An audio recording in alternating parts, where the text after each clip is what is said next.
महाराष्ट्राचा आवाज आपल्या हक्काचा। मागील 4 दिवसापूर्वी उल्हासनगर कॅम्प नंबर 5च्या डम्पिंग ग्राउंड रस्त्यावर 6 वर्षीय मुलाचं खेळ खेळत असताना ट्रक खाली पाय आल्याने अपघात झाल्याची दुर्दैवी घटना घडली होती। या अपघातानंतर कोणार्क कंपनी विरोधात नागरिकांनी आक्रोश निर्माण केलाय, परंतु कोणार्क कंपनीचे घटनेचे गांभीर्य ओळखून तात्काळ या लहान मुलाला खासगी रुग्णालयात उपचारासाठी दाखल केलं आणि संपूर्ण खर्च कोणार्क कंपनी करणार असल्याचे जाहीर केले। सध्या त्या 6 वर्षीय मुलावर वैद्यकीय उपचार सुरू असून लवकरच सुखरूप बरा होऊन घरी येणार आहे। त्यासाठी लागणारा जो काही खर्च कंपनी मार्फत केला जाईल अशी भूमिका कंपनीने घेतली आहे। या प्रकरणी आता त्या मुलाच्या आई-वडिलांनी कंपनी प्रशासनाकडे मुलाच्या भविष्यासाठी शैक्षणिक आणि आर्थिक विचार करावा अशी मागणी केली।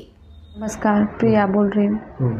जो मेरा लड़का है ना, डंपिंग ग्राउंड के इधर जा खेल रहा था, तो अचानक से पीछे के टायर में ये हो गया है। तो हम लोग भी काम पे चला गया, घर पे कोई नहीं था। तो हम लोग काम पे से आए, तुरंत फ़ोन लगाया तो हॉस्पिटल चलाया। तो सर लोग आके बोला कि इधर अच्छा हॉस्पिटल लेके आओ। तो फिर इधर ला के एडमिट किया कि सर लोग बोला पूरा जिम्मेदारी हम लोग उठाएगा, ऐसा बोला। फिर हम लोग रोज़ का काम पे जाता है सर, घर पे रहेगा तो क्या खाएगा, बाल बच्चा है हमारा। 3 लड़की 1 लड़का, 1 ही लड़का है सर। तो हम लोग मर्द औरत दोनों काम पे जाता है, घर पे रहेगा तो क्या खाएगा, बच्चा लोग को क्या देखेगा आगे भविष्य में। अभी वो अधूरा हो गया सर, क्या करेगा उसका भविष्य आगे चल के। उसका स्कूल है, देखभाल है। हम लोग अभी 1 साल तक घर पे रहेगा, दोनों औरत मर्द, तो क्या खाएगा हम लोग। हाँ, हमारा 3 लड़की है, उसका कौन देखभाल करेगा, घर पे कोई नहीं है अभी। हाँ, कंपनी प्रशासन से क्या मांगे तुम्हारे?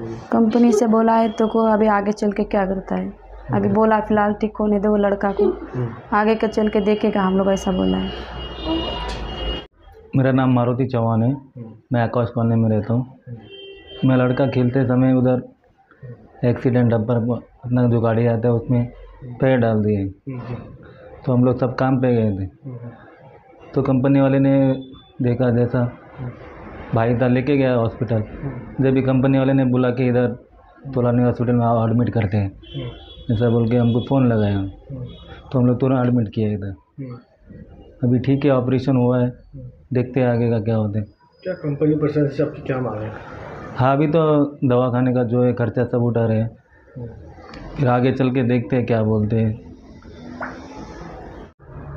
सर, विषय असा आहे की गाडी डम्पिंग ग्राउंडला जात असताना 1, 2 ते 3 मुलं सोबत हाही मुलगा, ते खेळत असताना त्यांना ॲक्च्युली लक्षात आलं नाही आणि त्याच्या घराकडे जात असताना ॲक्च्युली ते पडला आणि गाडीच्या टायरचा धक्का लागल्याने सदर बाळाला पायाला दुखापत झाली। त्यानंतर कंपनी प्रशासनाने काय केलं? सर, त्यानंतर जशी घटनेची माहिती भेटली, तात्काळ कंपनी प्रशासनाने ताबडतोब मुलाला त्यांच्या वडिलांशी संपर्क साधून हॉस्पिटलला ताबडतोब बोलवलं आणि तेव्हापासून आत्तापर्यंत टोटली मुलाचा खर्च जो आहे सर्व कंपनी प्रशासनाच्या मार्फत केला जात आहे। डॉक्टरांशी काय बोलणं वगैरे झालं, कशाप्रकारे ऑपरेशन झालं? डॉक्टरांशी बोलणं वगैरे झालं, चांगल्या प्रकारे सर्व ऑपरेशन वगैरे झालेलं आहे। कालच्या तारखेस त्यांना थोडी रक्ताची आवश्यकता होती, रक्त वगैरे ते पण देण्यात आलेलं आहे कंपनी प्रशासनामार्फत। पुढची भूमिका कंपनी प्रशासन कशा प्रकारे निभावणार आहे? सर, पुढची भूमिका अशी आहे की तो मॅनेजमेंटशी बोलून पुढील डिसिजन घेण्यात येईल। जो काही खर्च असेल कंपनी प्रशासन करणार आहे? टोटली आता जो मुलाचा खर्च आहे कंपनी प्रशासनामार्फत करण्यात येईल। आता ह्याच्यामध्ये त्यांच्या आईवडिलांचा सुद्धा वेळ घ्यायला जाते, त्यांची जॉबला सध्या ते म्हणजे आताचं कुटुंब आहे, त्यांना काय आर्थिक मदत करणार आहे?